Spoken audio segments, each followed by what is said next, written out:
How's it going, everyone? Foxxy here again, bringing you another controller review. And this time we're going to take a look at the TurboFire EVO wireless controller by Datel. And like I said in the last couple controller reviews, the purpose of me doing these is to try to find a third-party controller that is as good or better than the Sony ones. And each controller is more expensive than the last. And this particular one cost around 35 to 40 bucks brand new. But I got it for around 20 used from, I don't know really where, to be honest. I can't really remember. So, to the overall design of the controller. Well, the first thing that comes to mind is fucking gigantic. And it is. The controller is huge and bulky. It's much bigger than the Sony one and a little bit bigger than the 360's controller. The problem that makes it so bulky is the handles are way too fat. If they slimmed them down a bit, it would be much more comfortable to hold. And it does have these little rubber grip pads on the side here, but I never notice it while playing, so obviously I don't see a real benefit from them. I understand that part of the reason the controller is so big is because of this LCD screen, but still, I mean, it's just so bulky as shit. And I hate the placement of the start and select buttons here, and I'm not a fan of either the D-pad or the triggers. The D-pad is similar to the 360's. It's not bad, don't get me wrong, I just don't care for that style of D-pad. And the triggers are, well, they're not hard to push in, but they have a super strong spring in them, so I think at first it might make your fingers a little bit tired, but I'm sure over time you'll eventually get used to it. It also has two extra buttons on the back of the controllers right here. There, you'll be able to see that right here, these little two. And I'll get to them a little bit later. It requires two AA batteries that go in this little compartment here that's very similar to the 360's battery pack. It's lasted over 20 hours with barely any power drain, and I used ghetto batteries, so I guess that's very good for something like this. So the analogs are much better than the previous controllers I reviewed, although like all of them they seem to have the same dead zone issue that makes the analogs significantly harder to use over your standard Sony controller. However, this controller has a function that is called sniper mode, and when you enable it, I guess it changes the sensitivity and you can control just how sensitive you want the analogs to be. I messed with this shit for maybe an hour to get the best results I can, and I believe it or not, it does help a hell of a lot. But the only problem is it still doesn't fix the analog issues that really all third-party controllers seem to have at this point. And let's put it this way. As far as the analogs on the DualShock, they are, in my opinion of course, a 10 out of 10 perfect. Now this controller's analogs with sniper mode active are maybe, I don't know if I'm being a little generous here, but I'd say a 7-ish out of 10. And like with my controller reviews that I've done so far, here's a comparison from the Datel controller, first without sniper mode, and then with sniper mode, and lastly the DualShock controller. I can see using this controller for shooters every so often against like really shitty players online, or story mode whatever, but against good, competent players, this controller would just not be that good of an idea.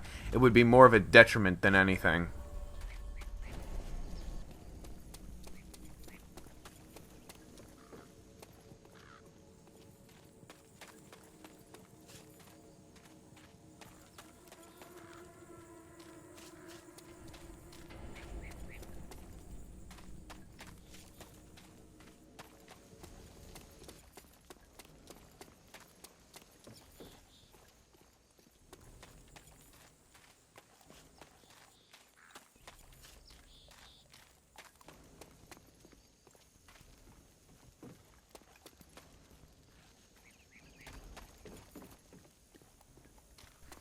Next, let's go through the most interesting feature about this controller, and that is this little LCD screen right here.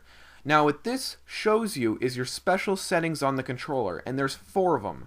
Sniper mode, which I already explained what that is, recoil control, custom button mapping, and rapid fire. First, let's talk about the recoil control thing. This is probably not what you're thinking at all. All this does is customize how strong your vibration is on the controller, and that's it. When I read recoil control, I got a little excited to see how exactly it worked, but was let down in what it actually was. I know people like not having vibration in their games. I don't care either way. Half the time I don't even notice it, to be honest, so it's not a setting I actually give a shit about. The custom button mapping works great, and I'll show you right here. You could set up any button you want to change. So if you wanted like to switch the fire button R1, you can change it to X if you really wanted to. I personally don't see myself ever using this feature, but it's there if you like it, so I guess there you go.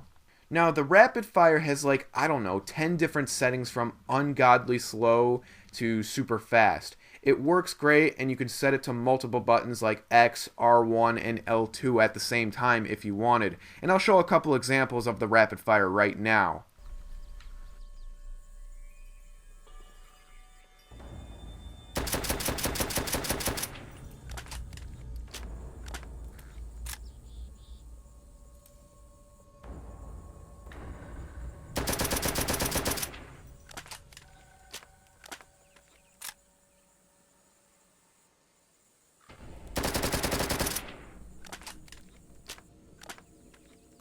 So the buttons on the back of the controller.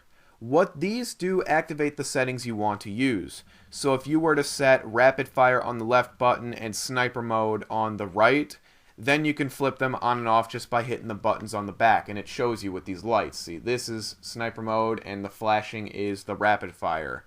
I'm glad they did this, because if I were to pick up like a full auto gun and I don't need the turbo setting, I could just press the button on the back and I'm good. And with that said, overall this controller is the best third party that I've used so far. The dead zone analog whatever problem is still there. It may not be as bad, but either way it's still there, even with help from the sniper mode feature. It's very bulky. The buttons for the most part are pretty good. The LCD thing is actually pretty neat. I really enjoy it. Also, it's pretty durable. I don't think this controller will break on me anytime soon. I mean, I don't know for sure, but it doesn't feel too cheaply made to me. Would I recommend this controller? I'm gonna lead towards a yes. I'm not 100% because, again, it's still not as good as the Sony one, but of all the third-party controllers I've used so far, it's the best of the bunch, for what it's worth. I would say if you absolutely must use a third-party controller or just have a backup just in case, this isn't a bad choice at all, unless you have like tiny hands or something.